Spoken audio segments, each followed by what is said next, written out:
Kembali di Net Bali, pelaku pencurian di 25 lokasi rumah warga di wilayah Kecamatan Mendoyo diamankan Kepolisian Resor Jemberana. Dari tangan pelaku, petugas mengamankan barang hasil curian berupa laptop, handphone, serta barang elektronik lainnya. Tersangka berinisial Gusti NDJ tidak jera melakukan tindakan kriminal meski sudah pernah dipenjara. Kini, ia kembali mendekam lantaran kasus pencurian yang dilakukannya di 25 TKP. Polisi mengamankan pelaku di rumahnya di wilayah Kecamatan Mendoyo setelah mendapat laporan dari seorang korban pada Jumat lalu. Dari sebuah hasil penggeledahan, polisi berhasil mengamankan sejumlah barang bukti hasil pencuriannya, seperti tabung gas, laptop, dan handphone. Sementara barang-barang curian lainnya masih dalam pencarian, lantaran sudah dijual oleh tersangka. Kapolres Jemberana, Joni Widodo mengatakan pelaku ditangkap setelah pihaknya menerima laporan dari salah satu korban.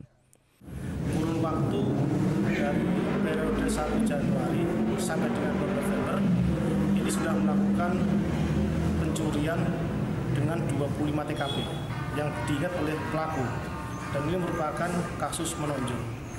Dari 25 TKP itu 9 korban sudah membuat laporan dibuktikan dalam bukti laporan polisi, sedangkan 17 korban sementara belum membuat laporan pengaduan ke pihak kepolisian.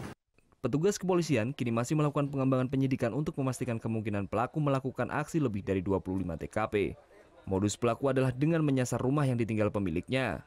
Kemudian pelaku masuk dengan cara mencongkel jendela. Pelaku nekat melakukan aksi kriminal lantaran faktor ekonomi. Surya Sanjaya melaporkan untuk NET.